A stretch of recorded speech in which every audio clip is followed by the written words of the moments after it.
सब लिखा गया अंत यीशु मसीह तू है। దేవుని నామమునకు మహిమ కలుగును గాక.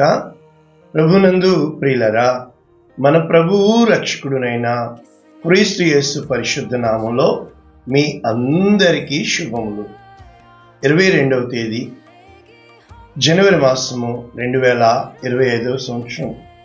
ఈరోజు దేవుడు నీకిస్తున్న అద్భుతమైన వాగ్దానం, లేకపోతే దేవుడు మన దగ్గర నుంచి ఎదురు చూస్తుంది, దేవుడు ఆశిస్తుంది ఏమిటి అంటే, నా కొరకు ఎదురు చూచువారు అవమానము పొందరని నీవు తెలుసుకుందు.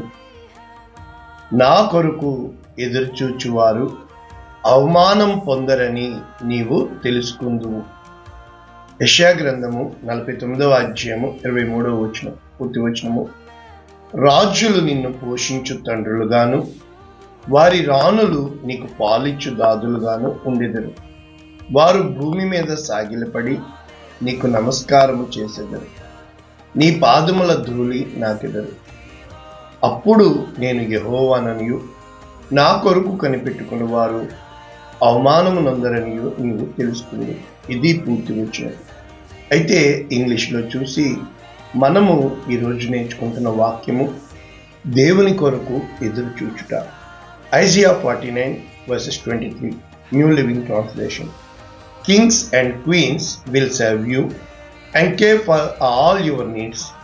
అంటే రాజుల్ని రాణుల్ని నీకు దేవుడు నియమిస్తానంటున్నాడు, నీ బాధ్యత చూడడానికి.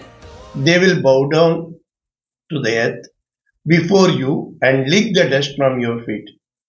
నీ పాదముల ధూళి నాకేటట్టుగా నేను వారిని చేస్తాను అని చెప్పుతూ, then you will know that I am the Lord. నీవు తెలుసుకుంటావు నేను దేవుడనని. Those who trust in me will never be put to shame. నా యందు విశ్వాసం ఉంచిన వారు, నమ్మకం ఉంచిన వారు ఎన్నడూ సిగ్గుపడరని నీవు తెలుసుకుంటావు. చాలాసార్లు మన జీవితంలో దేవుడు కోరుకునేది ఏంటో తెలుసా? నమ్మగలవా? కానీ మనం ఏం చెప్తాం తెలుసా? నాకున్నది ఈ కష్టము, ఇది చెయ్యి, నమ్ముతాను అని. కానీ దేవుడు ఆ చేయడు. నమ్మగలవా నేను చేయగలనని అని. మనమేం చెప్తాం? ఇది చెయ్యి, నమ్ముతాను అని. కనుక చాలామంది నా దగ్గరకు వచ్చి, అయ్యగారు అక్కమ అయితే నేను నమ్ముతాను అయ్యగారు, అయ్యగారు ఈ కార్యం అయిపోతే దిగిపోతాను అయ్యగారు. ఇందులో దిగిపోతావు అయ్యగారు? బాప్తిస్మం తీసేసుకుంటానండి, మొత్తం నా కుటుంబాన్ని తెచ్చేస్తానండి, ఈ అప్పుల బారిని తప్పించండి అయ్యగారు. ఇది కాదు. కానీ ఏం చేయగలము? నేనున్నాను పద, దేవుడు నీకు తోడై ఉన్నాడు అంటాం. దేవుడు ఎలా నడిపిస్తాడు అంటే, ఆయన నడిపించే మార్గంలో మనము ఏ కష్టం విషయంలో వచ్చామో అది చేయడు, అది అలాగే ఉంటుంది. కానీ మిగిలినవన్నీ చక్కబెడుతూ ఉంటాడు. మనలో ఉద్రేకం కట్టలు తెంచుకుంటూ ఉంటుంది, మనలో తొందరపాటు వస్తూ ఉంటుంది. కానీ ఆయన ఏం చెప్తున్నాడు? నీవు సహనముతో కనిపెట్టుకోమంటాడు. ఈ వాక్యము మనము కీర్తనలు 40వ అధ్యాయము చాలా చక్కటి వచనాలు. భక్తుడైన దావీదు ఎంత చక్కగా తన జీవితంలో ప్రతి విషయంలోకి చెప్పుకుంటాడు. యెహోవా కొరకు నేను సహనముతో కనిపెట్టుకుంటాను, ఆయన నాకు చెవియొగ్గి నా మొర్ర ఆలకించాను. ఇంకా ఏం చెప్తున్నాడు?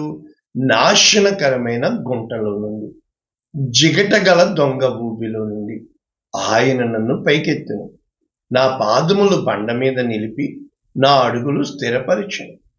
తనకు స్తోత్ర రూపమగు కొత్త గీతము దేవుడు నా నోట ఉంచి, అనేకులు నన్ను చూచి భయభక్తులు కలిగి యెహోవా యందు నమ్మిక ఉంచుతారు. రెండవది, గర్విష్ఠులనైనను త్రోవ విడిచి అబద్ధముల తట్టు తిరుగువారినైనను లక్ష్య పెట్టక యెహోవాను నమ్ముకునివాడు ధన్యుడు. కాబట్టి నా పట్ల ఎన్నో కార్యాలు చేశాడు. ఎన్ని కార్యాలు చేశాడు అని అంటే అవి నా లెక్కకు మించి ఉన్నాయి. అందుకనే కీర్తనలు 42:1 భక్తుడైన దావీదు ఏం చెప్తున్నాడు? దుప్పి నీటి వాగుల కొరకు ఆశపడినట్లు దేవా నీ కొరకు నా ప్రాణము ఆశపడుచున్నది. నా ప్రాణము దేవుని కొరకు తృష్ణగొనుచున్నది. జీవము గల దేవుని కొరకు తృష్ణగొనుచున్నది. దేవుని సన్నిధికి ఎప్పుడు వచ్చేదను? ఆయన సన్నిధిని నేను ఎప్పుడు కనపడేదను? అందరూ అంటారు నీ దేవుడు ఏమైను. కానీ మనకి రాత్రింబగలు గుండె పగిలి కన్నీళ్లు అన్నపానములు అయిపోతాయి. కనుక అవన్నీ దేవుని మందిరానికి ఎంత మందిని నడిపించానే, ఎంత మందికి దేవుని కొరకు చేశానే, మరి ఎందుకు దేవుడు జ్ఞాపకం చేసుకుంటలేదు అని అది తలంచుకునగా నా ప్రాణము నాలో కరిగిపోచున్నది. నా ప్రాణమా, నీవేళ కృంగి ఉన్నావు? నాలో నీవేళ తొందరపడుచున్నావు? దేవుని యందు నిరీక్షణించు. ఎందుకు కృంగిపోతున్నావు? ఎందుకు తొందరపడుతున్నావు? నిరీక్షణించు. దేవుని యందు నమ్మకముంచు. ఎప్పుడైతే నీవు స్తుతిస్తావో నీ స్థితిగతులన్నింటిలోనూ, కీర్తనలన్నీ ఎన్నని చెప్పమంటారు? కీర్తనలు 37:1 అనేక సార్లు నేను వింటూ ఉంటాను. నా యొక్క కష్టకాలంలో, శ్రమ దినమున, కష్టకాలమందు నా చింత చేరి కన్నీరు తుడిచి నన్నాదరించినది నీ కృపా. కనుక చెప్పడం ఈజీయే, ఆ మార్గం ఉంది చూశారు.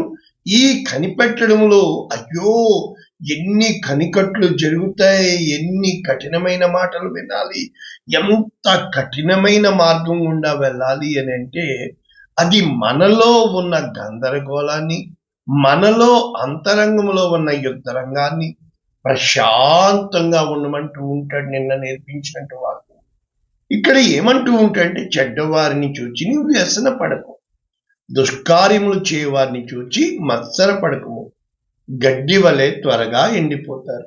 అంటే ఎంతకాలం కనిపెట్టాలి అంటే 25 సంవత్సరాలు అబ్రహాం కనిపెట్టాడు, 40 సంవత్సరాలు మోషే కనిపెట్టాడు, 13 సంవత్సరాలు యోసేపు కనిపెట్టాడు. ఇలాగా ఒక్కొక్కరిని చూచినప్పుడు ఒక వ్యక్తి అయితే 54 సంవత్సరాలు, 38 సంవత్సరాలు ఒక వ్యక్తి ఆ బెతెస్దా కోనేరు యొద్ద కనిపెట్టాడు. మరి నువ్వు నేను ఎంతమంది గొప్ప ప్రార్థనా గదులు ఏంటో తెలుసా? చెరసాల గోడల్లోంచి ఎంతమంది మొర్ర పెడుతున్నారు. మరి హాస్పిటల్ గదుల్లోంచి ఎంతమంది మొర్ర పెడుతున్నారు. యెహోవా యందు నమ్మకం ఉంచి మేలు చేయము. చాలా కష్టము. యెహోవాను బట్టి సంతోషించుము, ఆయన నీ హృదయ వాంఛలు తీరుస్తాడు. నీ మార్గము యెహోవాకు అప్పగించాలి. ఆయన్ని నమ్మాలా, ఆయన నీ కార్యము నెరవేరుస్తాడు. ఎలాగ తెలుసా?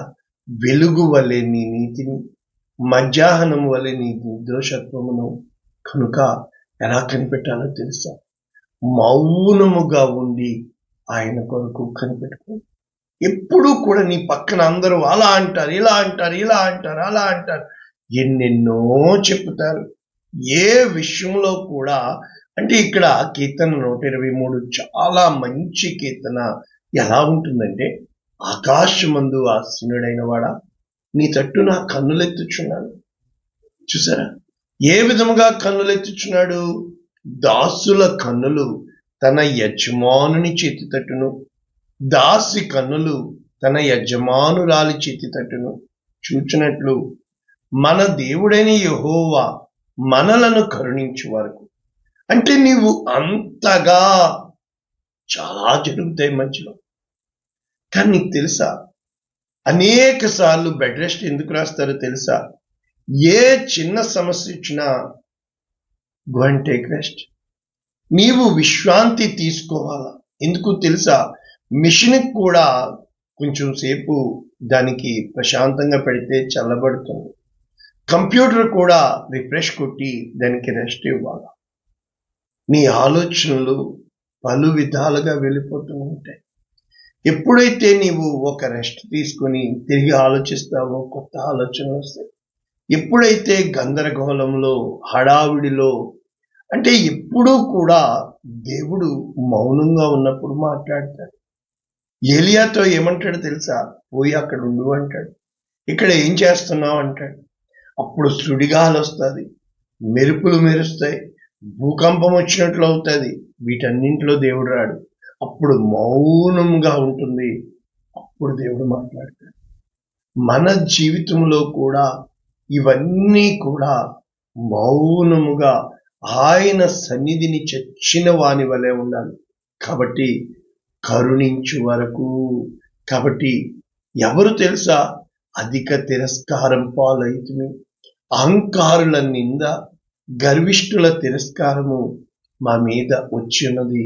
మమ్మును కరుణించుము, మమ్మును కరుణించు. ఇది ప్రేయర్ ఆఫ్ మెర్సీ. ఈ 2 మాటలు చెప్పండి. కీర్తన 123 చాలు. అంటే ప్రభువునందు ప్రియులరా, నీవు సహనముతో వహించుకోవడమే, సహించుకోవడమే జీవితం. ఎప్పుడూ కూడా గుర్తుపెట్టుకోండి, ఓర్పు గొప్ప ద్రోహ కార్యాలు జరగకుండా కాపాడుతుంది.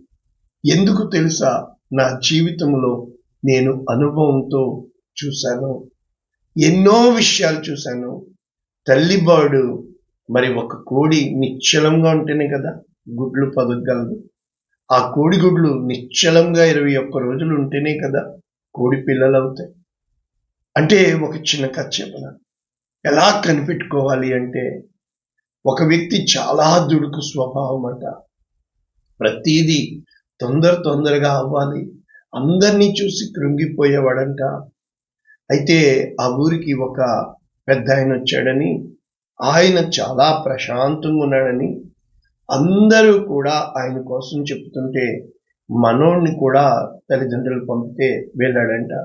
అబ్బాయి ఏంటని సమస్య అంటే, నేను అనుకున్నది ఏదీ జరగటం లేదు, అందరికీ అన్నీ జరుగుతున్నాయి, అందరూ బాగున్నారు, నాకు ఒక్కడికి ఇలా జరుగుతుంది అని చెప్పాడంట. అప్పుడు అబ్బాయి నీకేమిష్టం రా ఈ ఫ్రూట్స్ అని అంటే, నాకు మామిడికాయ ఇష్టం అండి అన్నాడు. సరే మామిడి పళ్ళు పట్టురా. మామిడి పళ్ళు తీసుకొచ్చాడు. నువ్వు తినేసేరా అబ్బాయి అంటే, తినేస్తే టెంక. ఓకే, ఈ టెంక తీసుకెళ్ళి అక్కడ తోట ఉంది కదా దాంట్లో నాటు అని చెప్పాడంట. సరే నాటేసి వచ్చాడు. ఈ టెంకలు నాటేసి వచ్చాక కూర్చోరా అబ్బాయి అంటే 2 గంటలు కూర్చోబెట్టాడు. ఇంకెవరు వచ్చారు మాట్లాడి 2 గంటలు అయిపోయాక పోయి చూసిరారా అబ్బాయి ఏమన్నా జరిగిందేమని. ఏం జరగడం అయ్యగారు అన్నాడు. అరే మనం టెంకలు నాటాం, మొక్కలు వచ్చేసినాయా, కాయలు కాసినాయా లేదు చూసిరా అన్నాడు. అయ్యగారు అని చెప్పాడు. పోయి చూసిరారా అన్నాడంట. వెళ్ళి చూసి వచ్చి అయ్యగారు ఏం జరగలేదంట. సరే అయితే ఈరోజు ఇంటికి పో, రేపు వచ్చి చూద్దాం అన్నాడు. మళ్ళా రేపు వచ్చాడంట. అబ్బాయి వచ్చేసినాయా, కాయలు పండేసినాయా చూడరా అన్నాడు. అయ్యగారు అని చెప్పి పోయి చూసిరారా అనంట. రాలేదండి అయ్యగారు. అయితే ఓ పని చేయరా, అక్కడ తీసే వేరే చోట వెయ్యి, అక్కడ పాతిపెట్టి ఇంకా కొన్ని తీసుకురా, ఇంకా పాతిపెట్టు అన్నాడట. సరే 2 రోజుల తర్వాత రా చూసురాను. ఏం అవ్వలేదు అయ్యగారు. ఎందుకు అవ్వలేదురా? అయితే ఏదో తప్పు ఉంది, ఏదో జరుగుతుంది, నువ్వు వేరే చోట పెట్టు మళ్ళాను అన్నాడట. ఇంకా మనోడు తట్టుకోలేక, అయ్యగారు ఏం మాట్లాడుతున్నారు అయ్యగారు, మీకోసం అందరూ మంచిగా చెప్తున్నారు, నిన్నే కదా వేసాము, ఆ విత్తనం ముందు చిగురించాలి కదా, టైం పడుతుంది కదా, అది ఎదగాలి కదా, చెట్టు అవ్వాలి కదా, పండ్లు రావాలి కదా అని అంటారు. ఏంట్రా అబ్బాయి అని అంటారు. అప్పుడు తన సమస్య అర్థమైంది. గురువుగారు నా తప్పు నాకు తెలిసింది, ఏది కూడా నేను ఓర్పు లేదు, ఏది ప్రశాంతత లేదు, నాకు వెంటనే కార్యాలు జరగాలంటున్నాను, కానీ నాకు చాలా మంచి గుణపాఠం నేర్పించారు, ఈ రోజు నుంచి కోప్పడను, నేను ఓపికతో కనిపెడతాను అని. నిజంగా మన జీవితంలో అనుకున్నది జరిగిపోవాలి. ఏం చెప్పనా, అనేక సార్లు నా జీవితంలో నేను అలా అనుకున్నాను. నా మాట పైన ఉండాలి, అనుకున్నది జరగాలి. ఎందుకు వినరు? నేను చేస్తున్నాను కదా. ఇది మనలో రెచ్చగొట్టే స్వభావం, మనల్ని తొందర పెట్టే స్వభావం.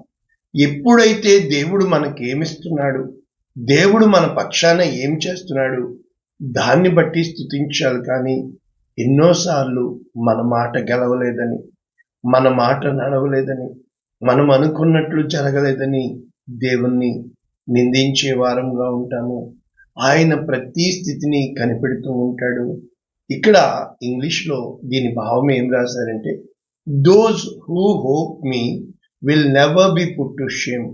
వారు ఎన్నడూ అంటే యెహోవా కొరకు ఎదురు చూచువారు పక్షిరాజు వలె ఎగురుతారని వాక్యం చెప్తుంది కదా. మరి ఈ ఎదురు చూడడంలో దేవుని కార్యం ఏంటంటే, నా జీవితంలో ఎన్నో కార్యాలు దేవుడు చేశాడు, కానీ ప్రతిసారి చతికిల పడేటట్టు చేస్తూ ఉంటాడు. కారణం ఏంటంటే, ప్రతి ముగింపు ఒక నూతన ఆరంభం.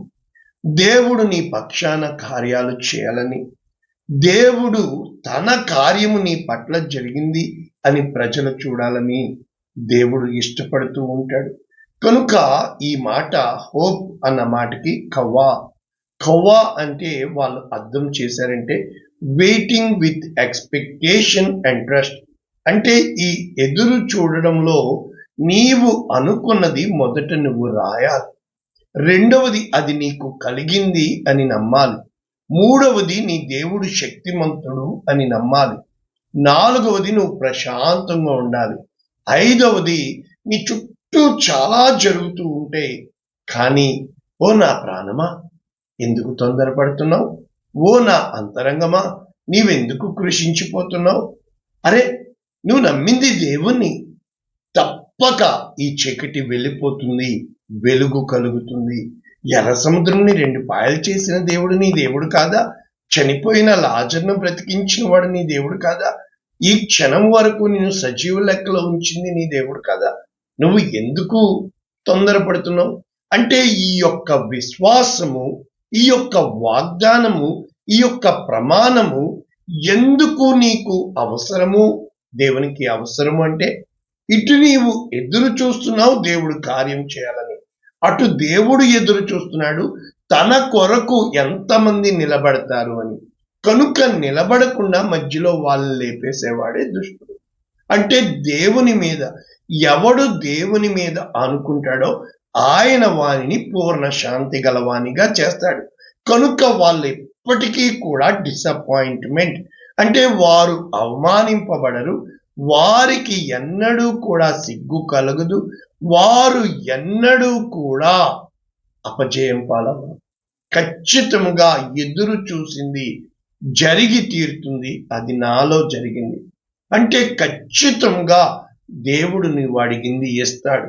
కానీ ఇది ఎలా ఉండాలంటే స్థిరముగా ఉండాలి. ఎప్పుడైతే నీవు అంతగా ఉంటావో అది టైం చెప్పలేమే, అది ఎంత కాలం పడుతుందనేది మనం చెప్పలేము. కానీ ఇప్పుడు వాక్యాల్లోనికి వెళ్తే అందుకే దర్శనానికి హబక్కూకు ఏమంటున్నాడు? 2వ అధ్యాయం 1వ వచనం, ఆయన నాకు ఏమి సెలవిచ్చునో నా వాదము విషయం నేనేమి చెప్పుదునో చూచుటకై నేను నా కావలి స్థలము మీద గోపురం మీద వాచ్ టవర్ అంటారు కనిపెట్టుకొని ఉందుననగా. అప్పుడు దేవుడు ఏం చెప్పాడు? చదువువాడు పరుగెత్తుచు చదువ వీలగినట్లు ఆ దర్శన విషయము పలక మీద స్పష్టంగా రాయి. ఆ దర్శన విషయము నిర్ణయ కాలమున జరుగును 1, సమాప్తమగుటకై ఆతురపడుచున్నది 2, తప్పకుండా నెరవేరుతుంది 3, ఆలస్యంగా వస్తుంది, ఫిక్స్ అయిపోండి, లేట్గా వస్తుంది, లేటెస్ట్గా చేస్తాడు, దాని కొరకు కనిపెట్టాలి, అది తప్పక జరుగును, జాగు చేయకవచ్చును. కారణం ఏంటి తెలుసా?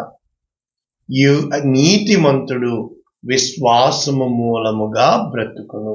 అంటే నీ విశ్వాసము ఈజ్వల్ నీవు ఎదురు చూస్తుంది. కారణం ఏంటంటే ప్రభునందు ప్రియులరా, ఇర్మియా గ్రంథము 9వ అధ్యాయం 23వ వచనం, యెహోవా ఇలాగు సెలవిచ్చును, జ్ఞాని జ్ఞానాన్ని బట్టి, శూరుడు తన శౌర్యమును బట్టి అతిశయించుకోడు, ఐశ్వర్యవంతుడు తన ఐశ్వర్యమును బట్టి అతిశయించుకోడు. అతిశయించువాడు దేనిని బట్టి అతిశయించాలి? భూమి మీద కృప చూపుచు నీతి న్యాయములు జరిగించుచున్న యెహోవాను నేనే అని గ్రహించి నన్ను పరిశీలనగా తెలుసుకొనుటను బట్టి అట్టి వాటి యందు నేను ఆనందించాను. అంటే ఎప్పుడైతే నీవు నా దేవుడు సామర్థ్యం కలవాడు, ఖచ్చితంగా నా దేవుడు నా కోసం చేస్తాడు. ఎందుకని? ఇర్మియా గ్రంథము 17వ అధ్యాయము 5వ వచనము దేవుని యొక్క వాక్యము.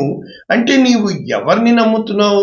యెహోవా ఇలాగు సెలవిచ్చున్నాడు, నరులను ఆశ్రయించి శరీరులను తనకు ఆధారముగా చేసుకొనుచు తన హృదయమును యెహోవా మీద నుండి తొలగించుకున్నవాడు శాపగ్రస్తుడు.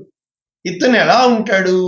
అరూహ వృక్షము వలె ఎడారిలో ఉంటాడు. మేలు వచ్చినప్పుడు కూడా అది వానికి కనబడదు. వాడు అడవిలో కాలిన నేలయందు నిర్జమైన చవిటి భూమి యందు నివసిస్తాడు. అయితే యెహోవాను నమ్ముకునివాడు ధన్యుడు. యెహోవా వానికి ఆశ్రయముగా ఉండును. ఇతను ఎలా ఉంటాడు? వాడు జలముల యొద్ద నాటబడి చెట్టు వలె ఉంటాడు. అది కాలువల వారను దాని వేళ్ళు తన్నును. వెట్ట కలిగినను దానికి భయపడదు. దాని ఆకు పచ్చగా ఉండును. వర్షము లేని సంవత్సరంన చింత నొందదు, కాపు మానదు. హృదయము అన్నింటికంటే. కాబట్టి నీ హృదయాన్ని అణచడానికి దేవుడు ఇష్టపడుతున్నాడని, దేవుని గొప్ప కార్యాలు నీ పట్ల ఉన్నాయని, అందుకనే ప్రకటన గ్రంథం 3వ అధ్యాయం 9వ వచనం, తాము యూదులు కాకయే యూదులమని. చాలా మంది కదా, అందరూ క్రైస్తవులే, అందరూ దేవుని బిడ్డలే, అందరూ దేవుని. మరి దేవుడు తన బిడ్డల్ని ఎలా చూపిస్తాడు? సాతాను సమాజపు వారిని రప్పిస్తాడు. వారు వచ్చి నీ పాదముల ఎదుట పడి నమస్కారం చేసి, ఇదిగో నేను నిన్ను ప్రేమించుతనని తెలుసుకున్నట్లు చేసేదను. కారణం ఏంటి? నీవు నా ఓర్పు విషయమైన వాక్యమును గైకొంటివి గనుక భూనివాసులను శోధించుటకు లోకమంతటి మీదకి రాబోవు శోధన కాలంలో నేను నిన్ను కాపాడుతాను. కాబట్టి ప్రభునందు ప్రియులారా, ఎప్పుడైతే నీవు దేవుని మీద ఆధారపడతావో, ఇదిగో వాగ్దానాలు. యెషయా గ్రంథము 60వ అధ్యాయం 14వ వచనం, నిన్ను బాధించిన వారి సంతానపు వారు నీ ఎదుటికి వచ్చి అక్కడ రాజులు రాణులు, ఇక్కడేమో అన్యాయం, ఇది అందరూ సాగిలపడేటట్లు చేస్తారు. కానీ ఆ టైం వచ్చే వరకు నువ్వు తొందరపడకూడదు. నిన్ను తృణీకరించిన వారందరూ వచ్చి నీ పాదముల మీద పడదు. యెహోవా పట్టణమనియు ఇశ్రాయేలు పరిశుద్ధ దేవుని సియోననియు నీకు, అంటే ఇన్ని పేర్లు నీకు పెట్టబడాలంటే, 1 నీవు విసర్జించబట్టు, 2 ద్వేషింపబడటను బట్టి ఎవ్వడు నిన్ను పట్టించుకోవట్లేదు కదా. అయితే నిన్ను బహుతరములకు శాశ్వతమైన, కాబట్టి యెహోవాని విమోచకుడని నీవు తెలుసుకుంటావు. ఇక ముగించేద్దాము. పేతురు రాసిన మొదటి పత్రిక 2వ అధ్యాయం 4వ వచనం, మనుష్యుల చేత విసర్జించబడినను దేవుని దృష్టికి ఏర్పరచబడినది అమూల్యమైనది సజీవమైన రాయి యొద్దకు వచ్చిన వారే యేసు క్రీస్తు ద్వారా దేవునికి అనుకూలములగు ఆత్మ సంబంధమైన బలియాగం. ఇది దీని కారణం, ఆత్మ సంబంధమైన బలియాగం. కాబట్టి బలులు అర్పించుటకు పరిశుద్ధ యాజకులుగా ఉన్నట్లు మీరు సజీవమైన రాళ్ల వలె ఉండి ఆత్మ సంబంధమైన మందిరముగా కట్టబడుచున్నారు. అక్కడ లేఖనాన్ని ఇక్కడ ఎత్తి పట్టుకుంటూ, ఇదిగో నేను ముఖ్యము ఏర్పరచబడినది అమూల్యమునగు మూలరాతిని సియోనులో నుండి స్థాపించుచున్నాను. ఆయన యందు విశ్వాసముంచువాడు ఏ మాత్రము సిగ్గుపడడు అని చెప్పబడుచున్నది. కాబట్టి విశ్వసించుచున్న మీకు అమూల్యమైన వాడిగా దేవుడు నిన్ను ఎవరైతే నిషేధించారో వారికి మూలకు తలరాయిగా దేవుడు నిన్ను నన్ను చేస్తాడు. ప్రార్థన చేయను. పరిశుద్ధుడా, ప్రేమ కలిగించండి.